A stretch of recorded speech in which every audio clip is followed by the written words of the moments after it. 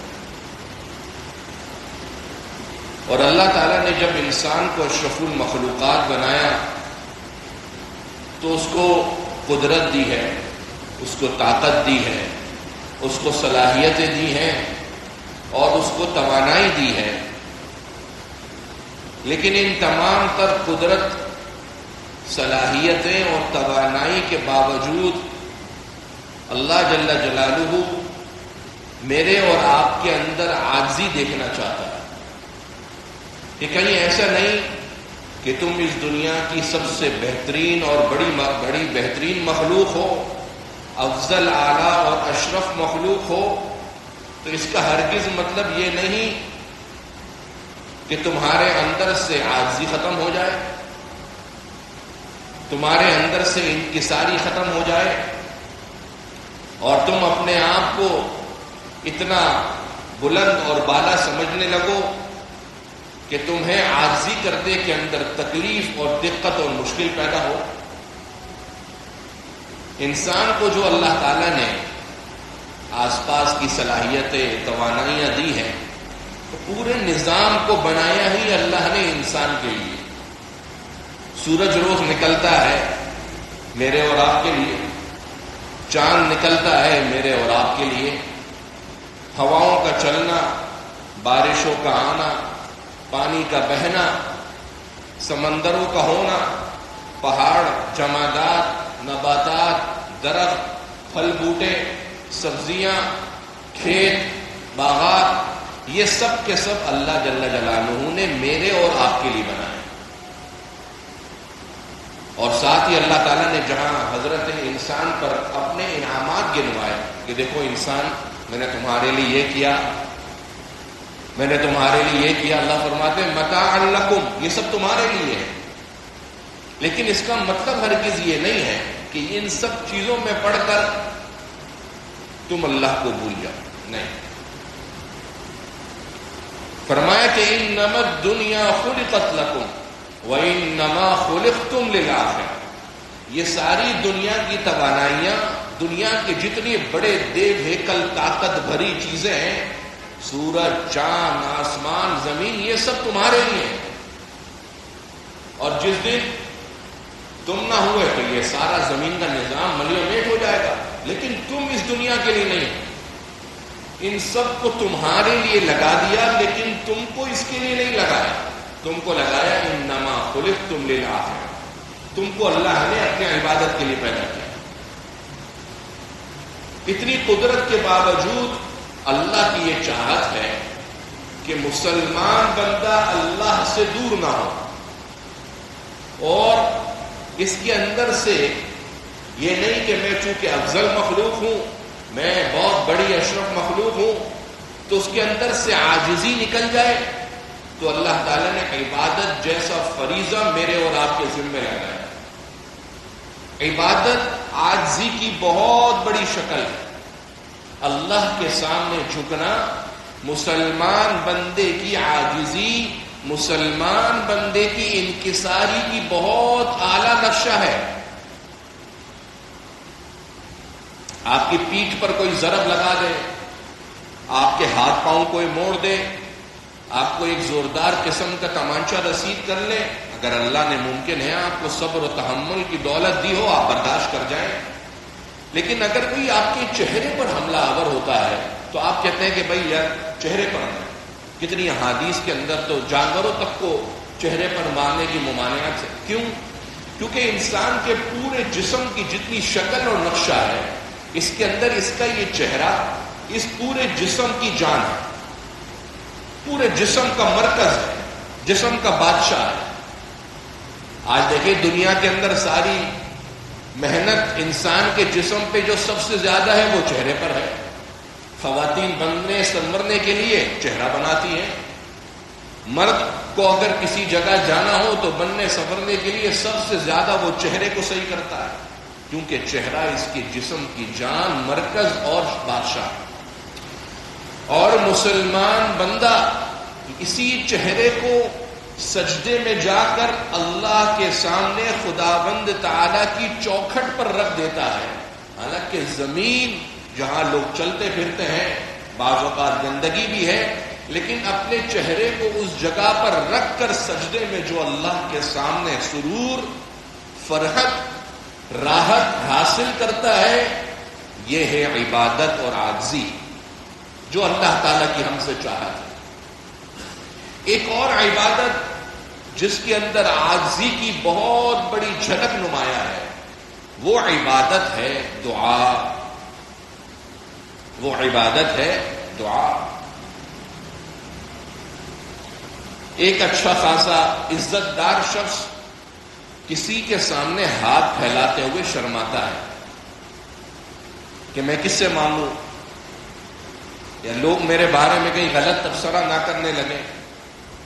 لیکن یہی مسلمان بندہ جب اللہ کے سامنے ہاتھ پھیلاتا ہے تو یہ عاجزی کی، انکساری کی، زیر ہو جانے کی سب سے بڑی اعلیٰ اور بہترین شکل اور نقشہ کہ اللہ میں کسی سے نہیں مانگتا، میں تو آپ سے مانگ رہا ہوں، میں تو آپ سے سوال کر رہا ہوں.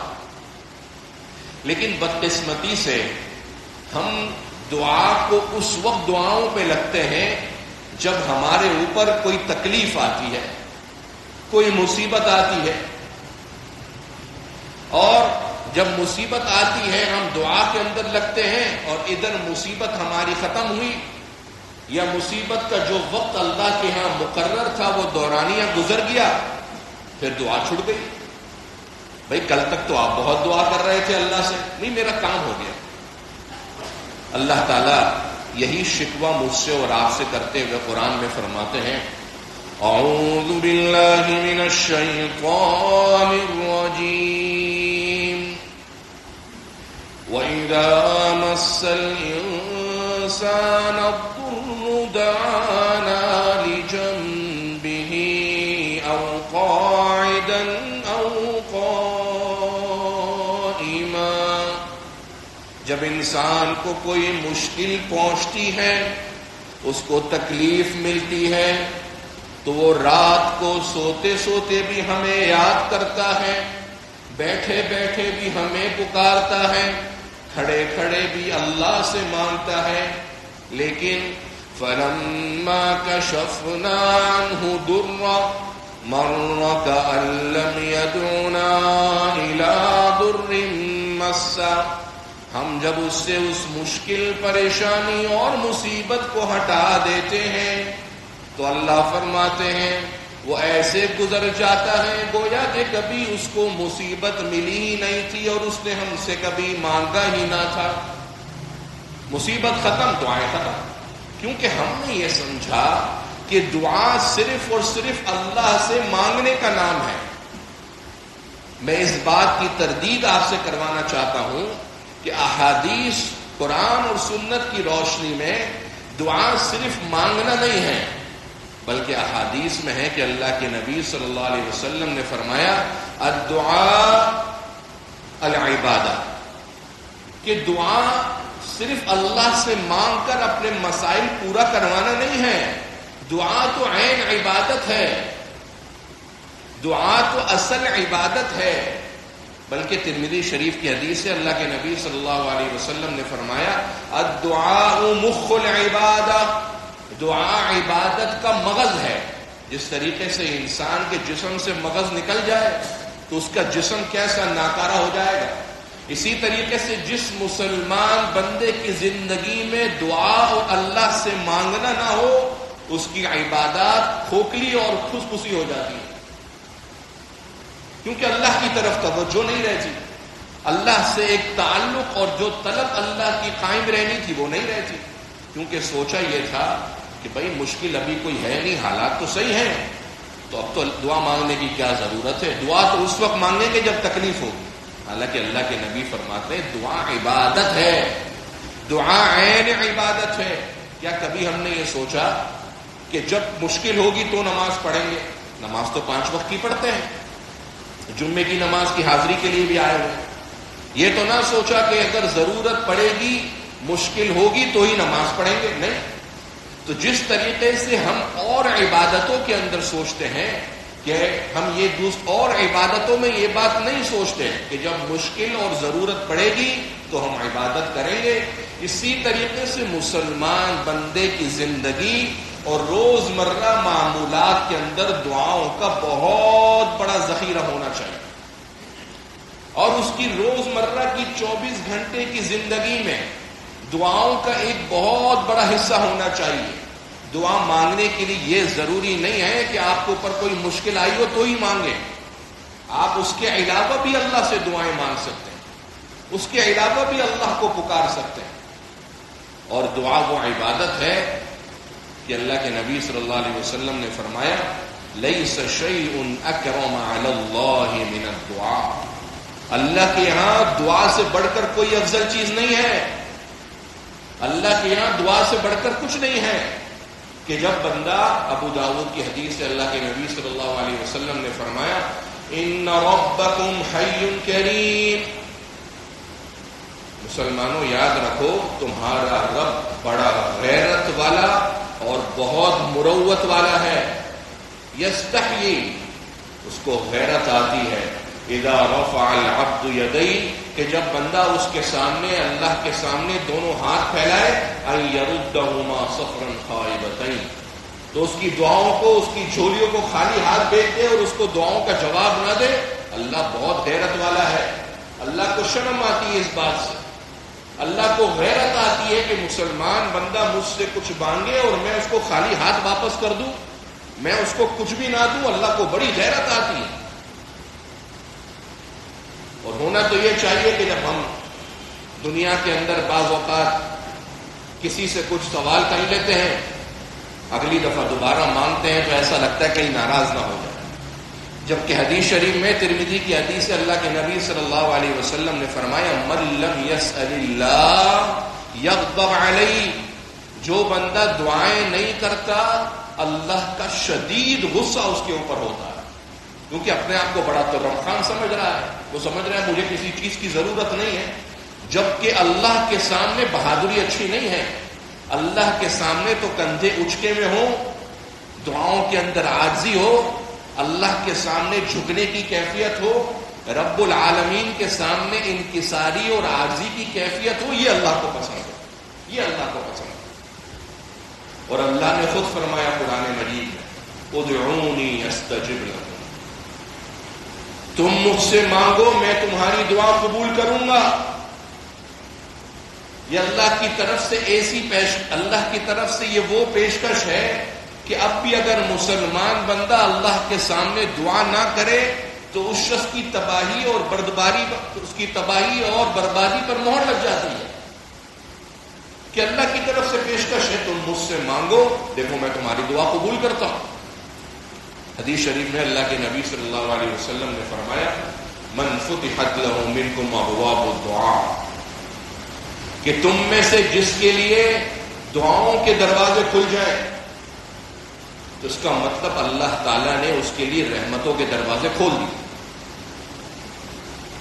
اللہ خود فرما رہے مجھ سے مانگو میں تمہاری دعا سنوں گا، اور ساتھ ہی اللہ نے اگلی آیت کے اندر انتہائی بڑی بدخبری دی ہے، اور فرمایا ان الذین یستکبرون عن عبادتی، کہ جو لوگ میرے سے مانگنے سے تکبر کرتے ہیں، یہاں پر عبادت سے مراد مفسرین نے لکھا ہے کہ دعا مراد ہے، کیونکہ دعا تو ہے ہی عبادت، کہ جو لوگ مجھ سے دعا کرنے کے اندر اکڑ کرتے ہیں، مجھ سے دعائیں نہیں کرتے، اللہ کی بدخبری سنی ہے، اللہ کی وعید سنی، اللہ فرماتے ہیں سیدخلون جہنم داخرین، اللہ ایسے لوگوں کو جہنم میں ذلیل کر کے ڈالے۔ ایمان والے کی ہر دعا قبول ہوتی ہے۔ بخاری کی حدیث سے اللہ کے نبی صلی اللہ علیہ وسلم نے فرمایا یستجاب للعبد ما لم يعجل، ایمان والے کی دعا قبول ہوتی رہتی ہے جب تک وہ جلدی نہ کرے۔ جلدی کرنے کا مطلب اللہ کے نبی صلی اللہ علیہ وسلم نے خود فرمایا کہ کہے دعوت فلم یستجب لی، یار میں تو اللہ سے دعا کرتا ہوں قبول ہی نہیں ہوتی۔ جس مسلمان بندے کے ذہن میں یہ بات آ گئی کہ میں نے دعا کی تھی اور قبول نہیں ہوئی، اب اس سے کے بعد اس کی دعاؤں کی قبول نہ ہونے پر اللہ کی طرف سے مہر لگ جائے، کیونکہ ایمان والے کی دعا اور قبول نہ ہو یہ تو قرآن کے خلاف ہے۔ قرآن کا صریح حکم ہے کہ اللہ سے مانگو گے تو دعا پوری ہو جائے گی، قبول ہو جائے گی۔ ہاں کافر ہے اس کی دعا قبول نہیں ہوتی، قرآن کے اندر ہے وما دعاء الکافرین الا فی ضلال، کافر کی دعا قبول نہیں ہوتی، کافر کی دعا قبول نہیں۔ لیکن مسلمان بندے کی ہر دعا، مسلمان بندے کی ہر پکار قبول ہوتی ہے، لیکن قبولیت کے کچھ طریقے ہیں۔ ہمارے یہاں قبولیت کا مطلب یہ سمجھا جاتا ہے کہ چٹ منگنی اور پٹ بیا ہو جائے، کہ آج مانگا اور بس اگلے 1 منٹ کے اندر مجھے رزلٹ آ جائے۔ بھائی بات یہ ہے کہ دنیا میں ہر کام آپ کی مرضی سے ہوتے نہیں ہیں۔ اللہ تعالیٰ نے قرآن مجید میں فرمایا ما لکم کیف تحکمون، تمہیں کیا ہو گیا، تم کیسی باتیں سوچتے ہو؟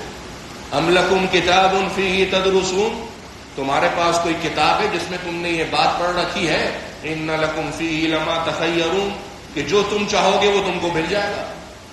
کس نے تمہیں کہہ دیا کہ دنیا میں جو تم مانگو جو تم چاہو فوراً مل جائے گا؟ بھائی یہ دنیا ہے، یہ جنت تھوڑا ہی ہے۔ جنت کے اندر ہے وَلَكُمْ فِيهَا مَا تَشْتَهِي أَنفُسُكُمْ، جو چاہو فوراً ملے گا۔ چاہنا دور کی بات، دل کے اندر خواہش کی خالی تڑپ پیدا ہوگی اور ادھر سے اللہ کی نعمت آ جائے گی۔ وہ دنیا نہیں ہے، وہ جنت ہے، جہاں پر آپ کے مزاج، آپ کی چاہت، آپ کے مانگنے پر فوراً چٹکی بجانے سے بھی پہلے، آنکھ جھپکنے سے پہلے فیصلہ ہو جائے گا۔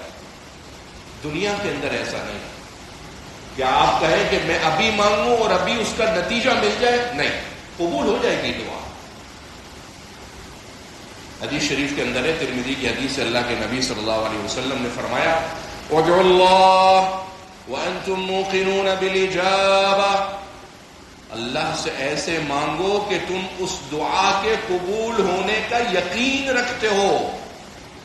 مانگ یہ رہا ہے کہ اللہ مجھے رہنے کے لیے بہترین گھر دے دے، دل میں یہ بات ہے کہ یار کہاں مجھے گھر مل سکتا ہے، اور مانگ جس ذات سے رہا ہے اس کی بادشاہت، شہنشاہت کے چرچے ہر مسلمان کے زبان پر ہیں کہ اللہ اتنی بڑی ذات، اللہ اتنی بڑی ذات، اور اللہ سے گھر مانگتے ہوئے سوچ رہے کہاں مل سکتا ہے، میری تو تنخواہی 30,000 ہے۔ یہ جو یقین ہے نا، اس کے دل سے یقین نکل گیا، اس بندے کی دعا قبول نہیں ہوتی۔ اللہ کے نبی صلی اللہ علیہ وسلم نے خود فرمایا فَإِنَّ اللَّهَ تَعَالَى لَا يَقْبَلُ دُعَاءً عَنْ قَلْبٍ غَافِلٍ لَاهٍ، جس بندے کے دل میں یہ ہے کہ یار پتہ نہیں کیسے پوری ہوگی، میں تو اتنی بڑی چیز مانگ رہا ہوں، کیسے پوری ہو سکتی، بس اس بندے کی دعا قبول نہیں ہوتی۔ یہی وجہ ہے کہ بخاری کی حدیث ہے کہ اللہ کے نبی صلی اللہ علیہ وسلم نے فرمایا اذا دعا احدکم فلیعزم المسألہ، جب تم اللہ سے مانگو تو اللہ سے پختگی کے ساتھ سوال کرو، ولا تقل، اور اس طرح مت کہو اللہم ان شئت، کہ اللہ اگر آپ چاہیں تو میرا یہ کام کرو۔ یہ دعا کرنے کا طریقہ غلط ہے، اس کا مطلب آپ کو اللہ پر یقین نہیں ہے، جبھی تو آپ کہہ رہے ہیں اللہ اگر آپ چاہیں تو یہ کر دیں، نہیں، آپ اللہ سے یقین سے مانگیے کہ اللہ یہ کام کر دیجئے، اور یقین ایسا اللہ کی ذات پر ہو کہ اللہ میرا کام کر دیں گے، پھر دیکھیے فیصلہ کیسے ہوتا ہے۔ لیکن مانگنے سے پہلے دل میں یہ ہے کہ پتہ نہیں کام پورا ہوگا کہ نہیں، تو اللہ کے نبی نے فرمایا دعا قبول نہیں ہوتی، اور دعا اس بندے کی بھی قبول نہیں ہوتی کہ جو مانگ تو اللہ سے رہا ہے۔ ہمارے یہاں ایک بہت بڑا مسئلہ یہ ہے کہ دعا پڑھی جاتی ہے، مانگی نہیں جاتی۔ آپ نے دیکھا ہے مخصوص ایک پیٹرن بن جاتا ہے کہ اللہ گناہ معاف کر دے، اللہ یہ کر، ایک مخصوص پیٹرن، ہماری زبان اس کی عادی ہو گئی، یہ دعا مانگ نہیں رہا، یہ دعا پڑھ رہا ہے۔ دعا کے پڑھنے اور دعا کے مانگنے کے اندر زمین اور آسمان کا فرق ہے۔ دعا کا پڑھنا عادت ہے اور دعا کا مانگنا عبادت ہے۔ ایک مخصوص زاویے کے اوپر اپنی زبان آپ کی آٹومیٹکلی چلتی رہے، یہ دعا آپ پڑھ رہے، دعا مانگ نہیں رہے۔ قبولیت کا فیصلہ دعا مانگنے پر ہے، دعائیں پڑھنے پر نہیں ہے، کہ کم سے کم آپ کو پتا ہو کہ آپ اللہ سے مانگ کیا رہے ہیں۔ اللہ کے نبی نے فرمایا کہ ایسے بندے کی دعا قبول نہیں ہوتی کہ مانگ کچھ رہا ہے لیکن دل کے اندر اس کو پتہ نہیں۔ یا زبان سے ایک مخصوص دعا کا جملہ کہہ رہا ہے لیکن اس کا دل اس کے ساتھ نہیں ہے. دعا کے لیے ہاتھ بھی اٹھائے ہوئے ہیں لیکن دل میں کچھ اور بات ہے. دل کہیں اور اٹکا ہوا ہے, کاروبار پہ اٹکا ہوا ہے, دل اپنی ملازمت کی جگہ پر ہے. اللہ کے نبی صلی اللہ علیہ وسلم نے فرمایا دعا قبول نہیں. لہذا یاد رکھیے ہر مسلمان کی دعا قبول ہوتی ہے. یہ بات پتھر پر لکیر ہے اور فل اسٹاپ ہے. ہر مسلمان کی دعا قبول ہوگی, لیکن بھائی قبولیت کے کچھ طریقے ہیں. جنت والا حساب نہیں ہے کہ ادھر مانگا ادھر ہو جائے, ایسا نہیں ہوگا. ایک بزرگ نے دوسرے سے کہا, ایک شخص نے بزرگ سے کہا حضرت مجھے نصیحت کیجیے. تو انہوں نے کہا کہ کیا نصیحت کروں, ایک چھوٹا سا جملہ کہہ دیتا ہوں بس وہی میری نصیحت ہے. کیا کہ مسلمان بندے کبھی خدا مت بننا اور کبھی رسول مت بننا. اس نے کہا حضرت کیسی بات کر رہے ہیں, اللہ اور رسول نہ بننے کی آپ مجھے نصیحت کر رہے ہیں. میں تو اللہ رسول کی کیا بات آپ نے کہاں بات پہنچا دی. بولا حقیقت یہی ہے, ہر شخص چاہتا ہے جو میں چاہ رہا ہوں وہ ہو جائے. یہ تو اللہ کی صفت ہے. اللہ جو چاہتا ہے وہ ہوتا ہے. آپ کی چاہت پر فیصلے نہیں ہوتے. آپ کی چاہت پر فیصلے جنت میں ہوں گے. اگر جنت میں اللہ نے انشاءاللہ پہنچا دیا انشاءاللہ ثم انشاءاللہ. اور بولا حضرت اس کا کیا مطلب ہے کہ رسول مت بننا. بولا اس کا مطلب یہ ہے کہ تم یہ چاہو ساری دنیا تمہارے گن گانے لگے اور پوری دنیا تمہیں سرٹیفکیٹ دے دے تم اچھے آدمی ہو, تم بہترین آدمی ہو. یہ ناممکن سی بات ہے. یہ تو صرف اللہ کے نبی کے ساتھ خاص ہے کہ پوری امت مسلمہ ان کی گرویدہ ہے. تم یہ کام نہیں کر سکتے. تو اللہ کے ہاں ہر مسلمان بندے کی دعا قبول ہوتی ہے, لیکن قبولیت کے کچھ طریقے ہیں. پہلا طریقہ اللہ کے نبی صلی اللہ علیہ وسلم نے خود فرمایا کہ بعض اوقات ایسا ہوتا ہے کہ ادھر اللہ سے دعا مانگی اور ادھر دعا قبول ہو گئی. ہوتا ہے ایسا. کتنے لوگوں نے اپنی زندگیوں میں مشاہدہ بھی کیا کہ یوں مانگا اور یوں مل گیا. دوسرا طریقہ اللہ کے نبی صلی اللہ علیہ وسلم نے فرمایا اما ان يدخر له في الآخرة, کہ اللہ کے علم اور حکمت میں ہے کہ اگر یہ جو مانگ رہا ہے میں نے دے دیا تو یہ اس کے لیے برا ہے, یہ اس کے لیے شر کا ذریعہ ہے. تو اللہ تعالیٰ ایسے بندے کو دیتے نہیں ہیں, بلکہ اللہ تعالیٰ ایسے بندے کی اس دعا کو آخرت کے لیے ثواب اور اجر کے طور پر ذخیرہ کر دیتے ہیں. یہ مسلمان بندہ سوچ رہا ہے کہ میری دعا قبول نہیں ہو رہی, حالانکہ اللہ نے اس کی اس دعا کو آخرت کے لیے ذخیرہ بنا دیا. اور کیسا بنایا؟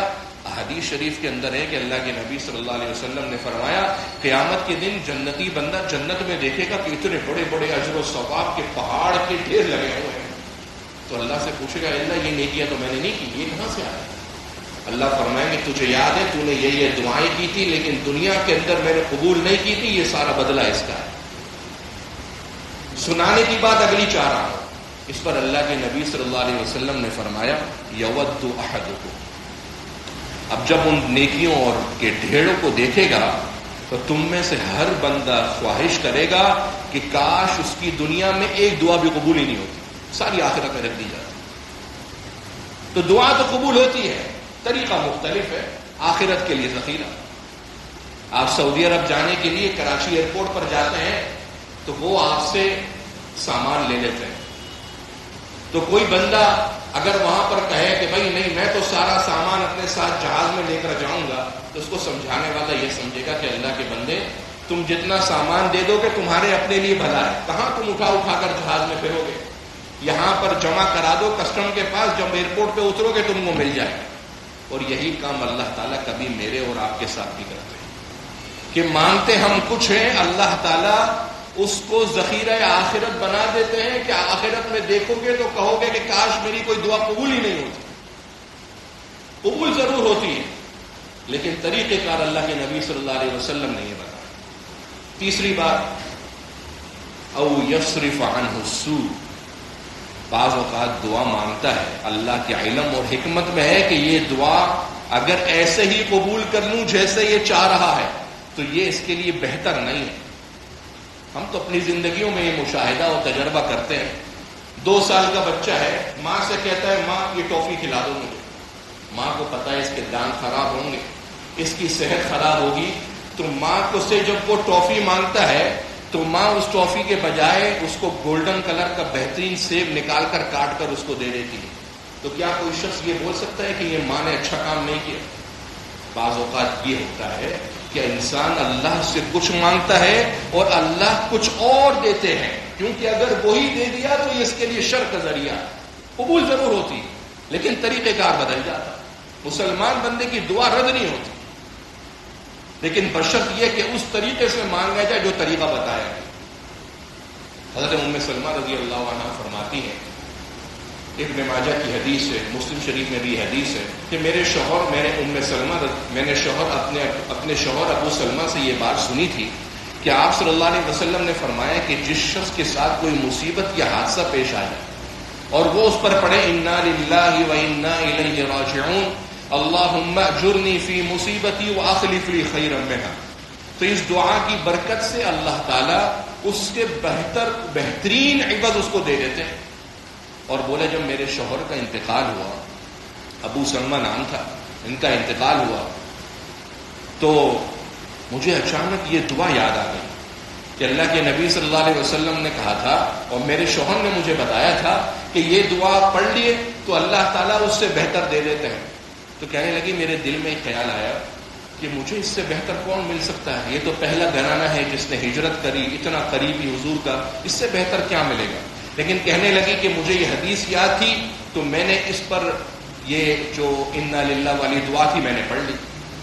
اور چند دن نہیں گزرے تھے کہ حضور صلی اللہ علیہ وسلم کا رشتہ مجھے آ گیا اور میرا نکاح ہو گیا. قبول ضرور ہوگی دعا، لیکن اخلاص اور یقین کے ساتھ مانگا جائے. اور ایک اور حدیث میں یستجاب للعبد ما لم يدع باسمه، قبول ہوتی رہتی ہے جب تک گناہ اللہ سے غلط بات نہ مانگے، اللہ سے کسی گناہ کا کام نہ مانگے. نوکری مانگ رہا ہے لیکن پتا ہے کہ وہ نوکری حرام کی ہے، قبول نہیں ہوتی. او قطیعۃ رحم، ایسی دعا نہ مانگے جس کے اندر کسی مسلمان کا نقصان ہوتا ہو، ورنہ دعا قبول نہیں ہوتی. اگر اخلاص اور یقین سے آج بھی دعائیں مانگی جائیں تو اللہ کی ذات آج بھی وہی ہے اور ہمیشہ ہمیشہ وہی رہے گی. دعاؤں کی قبولیت تو ہوگی لیکن یقین اور اخلاص ضروری ہے، طریقہ کار صحیح ہونا چاہیے. ایک صحابی حضرت ابو میلک رضی اللہ عنہ بڑے مشہور تاجر ہیں، وہ کہتے ہیں ایک دفعہ میں لوگوں کا سامان لے کر جا رہا تھا. اس زمانے میں جنگلات کے اندر سفر ہوتا تھا، تو رستے کے اندر ایک ڈاکو میرے سامنے آیا اور بولا جتنا سامان ہے میرے حوالے کر دے اور تیرے کو میں مارنے لگا ہوں، تیار ہو جائے. تو انہوں نے ڈاکو سے کہا کہ بھائی سامان لے لو، میرے کو مارنے سے کیا ہوگا؟ بولا نہیں، میں تیرے کو مار کے رکھوں گا. بولا اچھا مجھے 2 منٹ کی 2 رکعت پڑھنے کی مہلت ہے.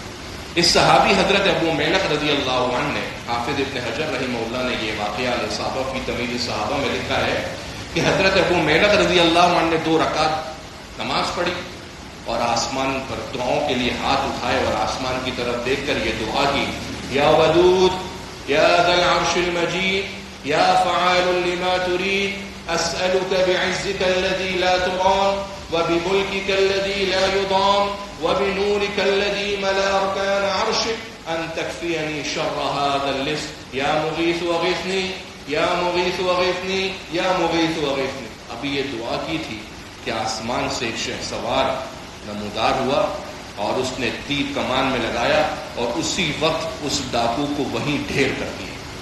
میں نے شہسوار سے پوچھا تو کون ہے؟ کہنے لگا جب تو نے یہ دعا مانگی تھی تو آسمان کے پہلے آسمان کے دروازوں پر ہلچل ہوئی، پھر دوسرے آسمان پر فرشتوں کی چیخیں سنائی دی اور اللہ نے مجھے حکم دیا کہ اس کی بات اور اس کی دعاؤں کو اسی وقت پورا کر دے. میں نے پورا کر دیا اور میں اللہ کا بھیجا ہوا فرشتہ. دعا وہ عبادت ہے جو خالصتاً اللہ سے ہے. قرآن کا اسلوب یہ ہے کہ جب کوئی دعا کی جاتی ہے تو کچھ سوال صحابہ پوچھا کرتے تھے کہ اے نبی ہم آپ سے اس بارے میں سوال کرتے ہیں، تو اللہ کی طرف سے جواب آتا تھا کہ قل اے نبی آپ ان کو جواب میں یہ کہہ دیجیے. صحابہ نے پوچھا اللہ کے نبی چاند سے کیا کرنا ہے؟ تو آیتیں نازل ہوئی یسألونک عن الأہلہ، اے نبی آپ سے یہ چاند کے بارے میں سوال کر رہے ہیں، قل آپ ان کو جواب میں کہہ دیجیے ہی مواقیت للناس والحج. صحابہ نے پوچھا اللہ کے نبی اتنے بڑے بڑے پہاڑ ہیں، قیامت کے دن کیا ہوگا ان کا؟ وہی نازل ہوا یسألونک عن الجبال، اے نبی آپ سے پہاڑ کے بارے میں پوچھتے ہیں، فقل آپ ان کو یہ جواب دے دیجیے. صحابہ نے پوچھا اے اللہ کے نبی ہم کن کن لوگوں کے اوپر خرچ کریں؟ وہی نازل ہوئی یسألونک، کہ نبی آپ سے سوال کرتے ہیں ماذا ينفقون، کن پر خرچ کریں؟ قل، اے نبی آپ جواب دے دیجئے۔ لیکن صحابہ نے ایک دفعہ پوچھا اے اللہ کے نبی اقریب ربنا فنناجی ام بعید فننادی، کہ اللہ کے نبی یہ بتائیے ہمارا رب ہم سے بہت قریب ہے تو ہم آپس میں سرگوشی کر لیا کریں، یا یہ بتائیے کہ ہمارا رب ہم سے بہت دور ہے تو ہم چیخ چیخ کر اللہ سے مانگیں؟ تو ہونا تو یہ چاہیے تھا اس سوال کے جواب میں بھی کہا جاتا کہ وَإِذَا سَأَلَكَ عِبَادِي قُلْ، اے نبی اگر آپ سے یہ صحابہ میرے بارے میں یہ بات پوچھ رہے ہیں تو آپ ان کو جواباً کہہ دیجئے، اور جواب دے دیا جاتا۔ لیکن یہاں ایسا نہیں، کیونکہ سوال دعا کے بارے میں تھا، اللہ سے مانگنے کے بارے میں تھا، تو آیت نازل ہوئی وَإِذَا سَأَلَكَ عِبَادِي عَنِّي فَإِنِّي قَرِيبٌ۔ اے نبی آپ سے میرے بندے میرے بارے میں سوال کر رہے ہیں تو میں خود بڑھ کر جواب دیتا ہوں بغیر کسی واسطے کے کہ انی قریب ہوں، مسلمان والوں میں تمہارے بالکل قریب ہوں، اجیب دعوت الداعی اذا دعان، جب دعا ہوگی میں دعا کا جواب دوں گا۔ تو ایمان والوں کی دعائیں اللہ قبول کرتے ہیں اور قبول کرتے رہیں گے، بشرط یہ کہ اس ایمان، یقین اور اخلاص اور جو دعاؤں کے طریقہ کار بتائے گئے اس طریقے کے مطابق اللہ سے مانگا جائے۔ اللہ جل شانہ مجھے اور آپ کو اس پر عمل کرنے کی توفیق نصیب فرمائے۔ وآخر دعوانا الحمدللہ۔